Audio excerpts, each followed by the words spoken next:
We've been obsessed with beauty and perfection ever since we crawled out of the primeval swamp.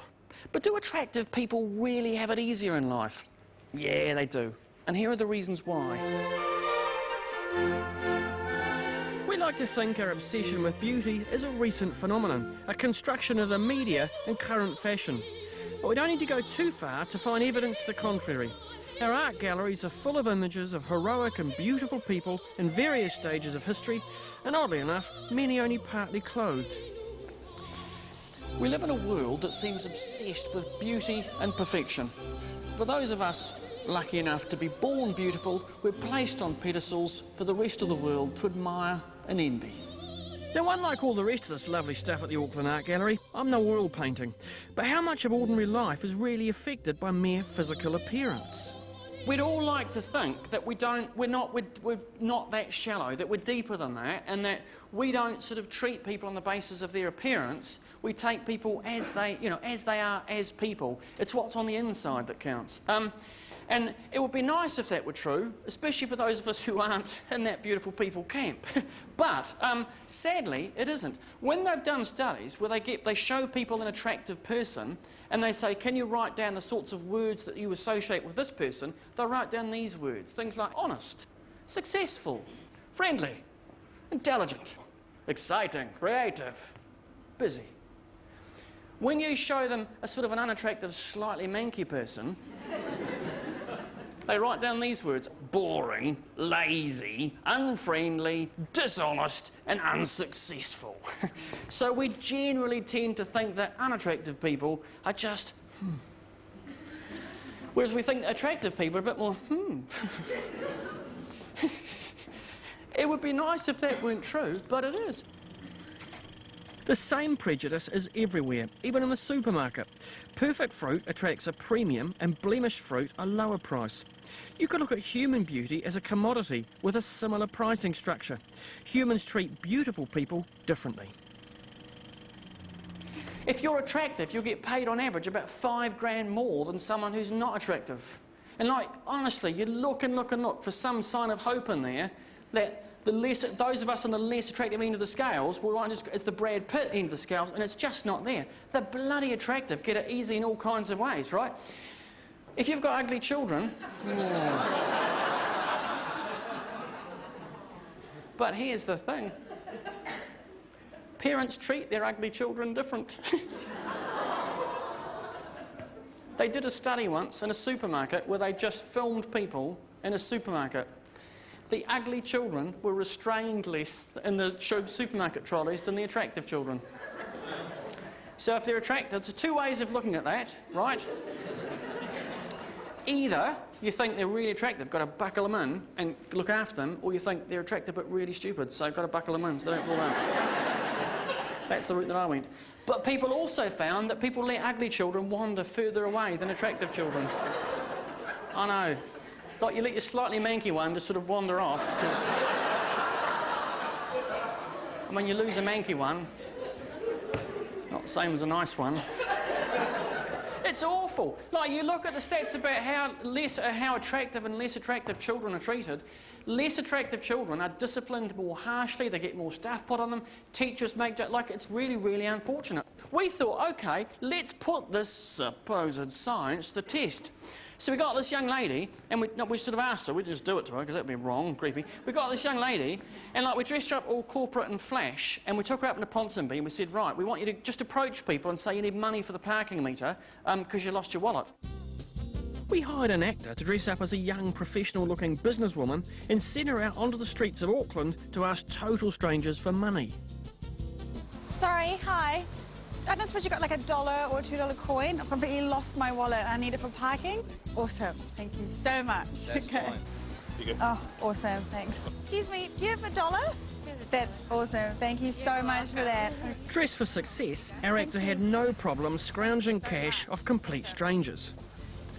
Then we sort of dressed her up all grunge, and all sort of, slightly scabby and sort of streety person-y, all sort of scungy. Not actually altered her physical appearance, just made her slightly more scruffy and sent her back out to do the same thing. Excuse me, hello, sir. Do you have any coins? Like $1.50? No? You don't have any money? Okay. Do you have a dollar coin? Do you have a dollar coin for my bus? No, don't. Okay. No dollar? No? Okay. I think she got one lot of money from one person. Everyone else just went, nah, nah, nah, nah, nah, nah, nah.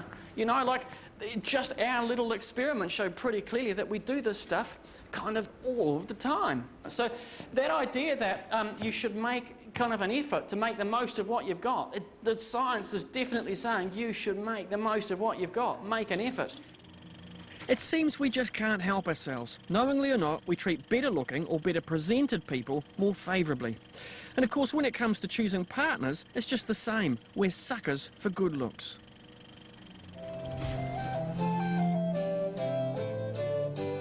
Okay, if I was to put a person on absolute physical perfection, I would say Miranda Kerr. David Beckham. No, I'm kidding. Well, Colin Farrell will do it any day for me. Yeah. And Hugh Jackman, he's just hot. Yeah, we like him. I would say Angelina Jolie with Megan Fox's body, but not her thumbs. She's got 2 thumbs. Okay.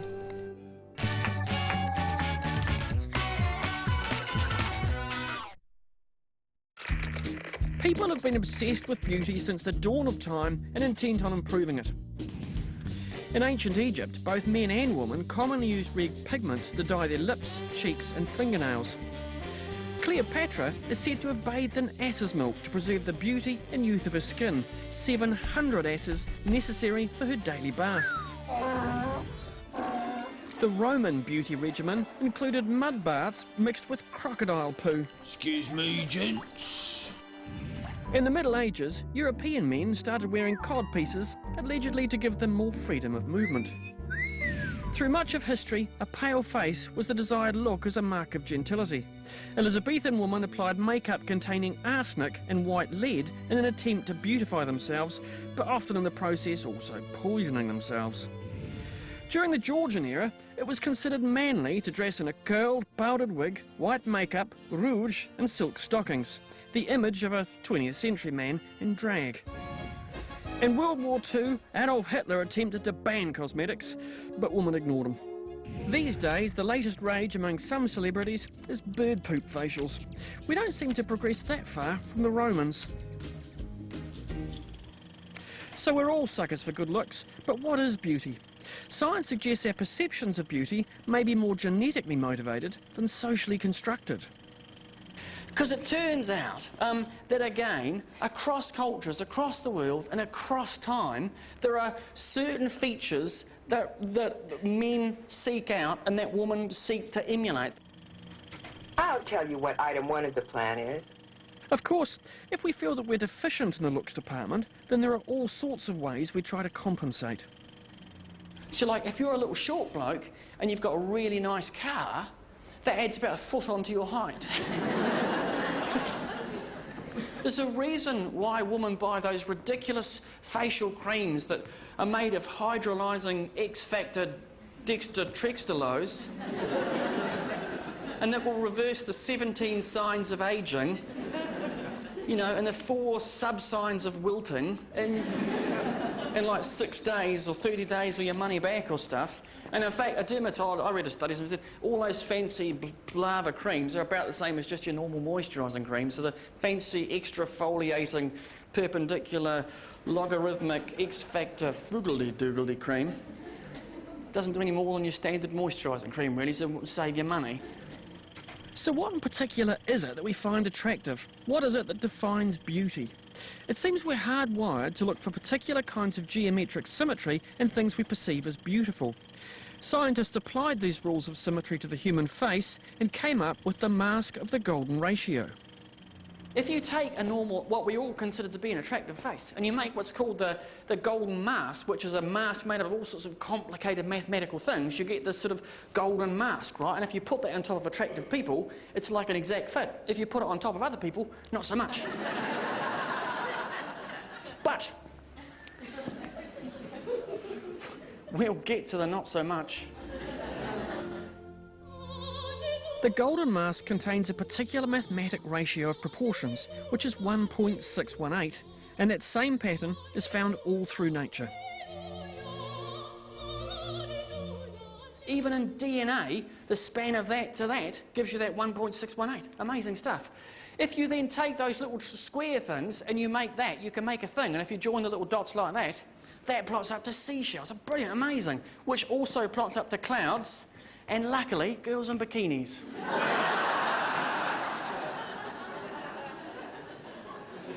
So, like, if you're at the beach looking at girls in bikinis and your wife says to you, stop that, you can say, I'm just doing maths, my love. I'm appreciating the splendour of the natural wonder and the mathematical fitting of that into it. First thing I'd look at is the eyes. Eyes are the first thing I look at too, and then it's like the jawline and stuff. I know, I really like a nice jawline. Their eyes and their smile, I think, are really important. Nice hands. Arms. I don't want to say, you know, a fatty. You know, if I have to lift things to find things, I'm not interested. I want the six-pack, the toned guy at least. Maybe that's why I'm single, because I'm looking for too much perfection. We set ourselves high standards of physical beauty, but our sedentary modern lifestyle, combined with junk food diets, is creating an ever larger gap between our expectations and reality. But we can fix that. Hey, boss! That's right, I'm talking to you. Tired of being the same old you? It's time to make some changes. Introducing international fitness guru, Buck Boswick. Thanks, Derek. I'm Buck Boswick, inventor of the international award-winning Buck Boswick mind-body transmorphic workout program. You heard me, right? 3 minutes a day. That's all it takes to go from flab to fab. But Buck, I don't have time for expensive gym fees. You know what? I hear you. With the Buck Boswick 3-minute mind-body transmorphic workout program, there are no expensive gym fees, so no excuses. Just 76 low one-off payments of only $39.99. Nice workout. So, are you ready to get bucked? Call now. My operator's waiting for your call. And remember, with all Buck Boswick products, you get my personal money-back guarantee. Transmorphicate yourself with the Buck Boswick Total Mind, Body, Transmorphic Workout Program. Buck's right. It's time I transmorphicated. Time I got off this couch and made something of myself. Be a pookum and grab my credit card, will you? It's in my jacket pocket.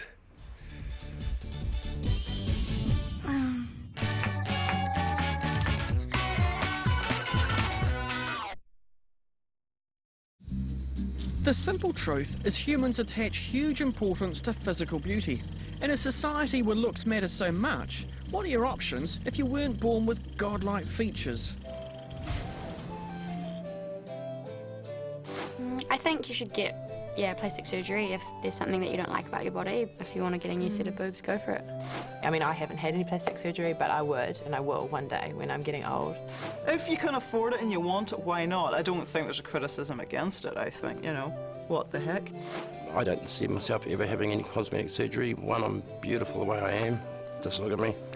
I think if you're doing it to be vain and keep yourself beautiful, you might as well give up on it, because you know what, one day you're going to get the wrinkles. What about the boob lift? Well, maybe. We went to talk to a plastic surgeon to actually see how many people did pursue that as an avenue, and quite a few people do. And he's actually a good plastic surgeon in the sense that even though he actually knows the guy that did Michael Jackson, like, he looks at that stuff and he doesn't understand it, because his idea of good plastic surgery is, like, if you get it done and you go to work and people say there's something different about you, but I don't know what it is. Like, that for him is success. I think the way good cosmetic surgery works is that it's less about the actual result than it is about how the person ends up feeling about themselves. So if you've had something that you're uneasy, not confident about, sort of worried about, trying to hide it, and suddenly that gets fixed and you feel more positive and upbeat, I think that's what other people pick up. It's very, very uncommon to hear patients come in and say they want to look younger. But everyone wants to look better. Are there ever any people that you would say no to? I say no to people with unrealistic expectations. I say no to people who are in the middle of emotional crises and it's obvious that they want surgery to fix some kind of problem elsewhere in their life. I also say no to people who seem to be overly concerned about relatively small things. The practice of going overseas for these sort of surgical holidays, it is increasing, isn't it? But I wouldn't have thought that going off for a cheap nose, cheap shoes, good idea, cheap nose, not such a good idea. I can tell you that there's nothing about surgery that is holiday-like, and so it's a real misnomer. So we had this very interesting interview. Then, just for a laugh, we sort of asked him, so, what would you do? Thinking that he would say, well, to be honest, take a picture of you, put it on the wall as an aspirational goal. Instead, what he said was, are we just doing the head?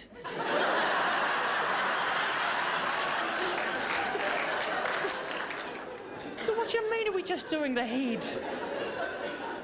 And when we said yes, he said, right, so we'll just divide it up into thirds then. Like, there's so much to get through here to block it up into chunks to actually get through it all. Basically, everything's just completely wrong. Forehead's too big. These big frown lines need Botox and that. Most of the rest of it, I think he was saying, you know, it's just, but I think it was really serious that I should get Botox in here. It would take care of these big frown marks. And I said, mate, you could put lots of Botox in there, but until you meet my children, you will understand Botox cannot hold back the frowns. Generally, when I look at you, like a lot of New Zealand men, your skin itself could be in better condition. Well, not so much better. We've got some... we mocked this up for telly. Your forehead's quite high. Not a problem I can fix. You've got quite a nice pretarsal bulge here, but it's getting on excessive. You've got quite a recessive small chin here compared to the size of your nose. You also have a very obtuse angle. Right ear is lower and smaller than your left ear. Is it? And yes, you've got quite deep nasolabial folds here, which could be treated with dermal fillers. Your cheeks are headed south. Oh, all right. What began as an entertaining and amusing little... became quite a crushing blow to my self-esteem. But I got on and moved on. What's interesting, though, is I remember watching one of those reality TV shows once, and where they, you know, those extreme makeover shows where they take, like, really... And, like, these are not like us. Like, these are people, they're so freakishly ugly they get on the telly. Like, freakishly ugly. Like, you would draw back in horror ugly. And they were nice people, but just ugly. And they did this whole show with the gym and the dentist and the plastic surgery. And honestly, by the end of it, they were like, he was stunning and handsome, she was like, they were just amazing at the end of it. But over the course of the few months that they were staying in the house, they both started to talk to each other, and they got on quite well, and they fell in love, and they got married. And I thought to myself, haven't thought this through, have you? Because what's going to happen is you two attractive people are going to have children.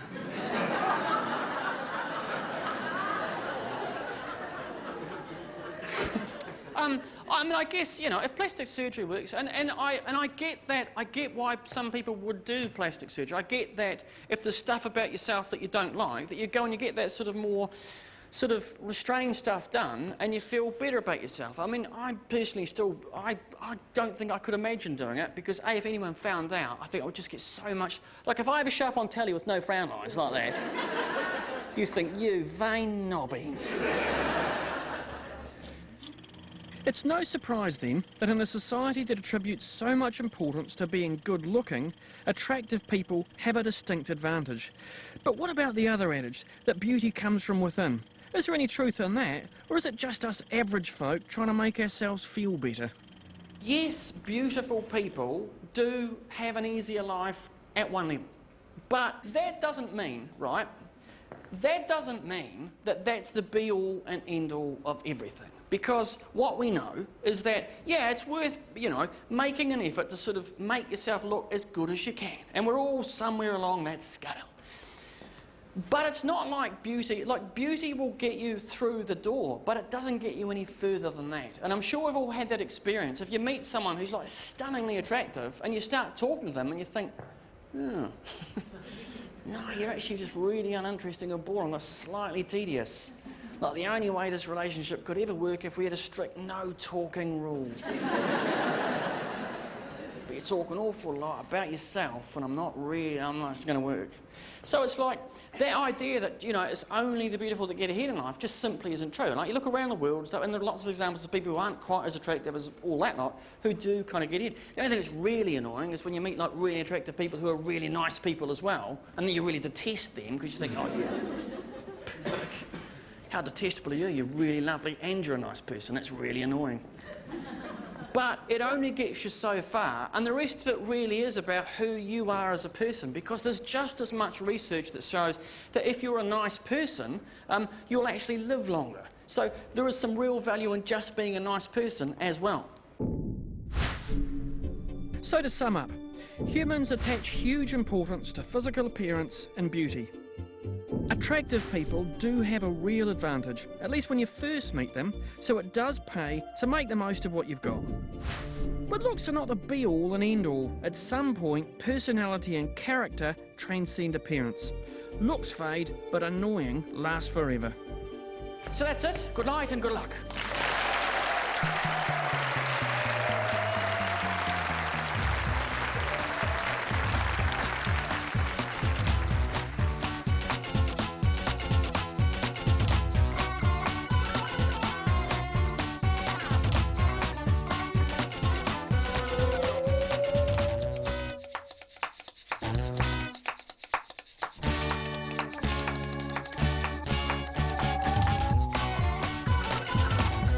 Supporting local content so you can see more of New Zealand on air.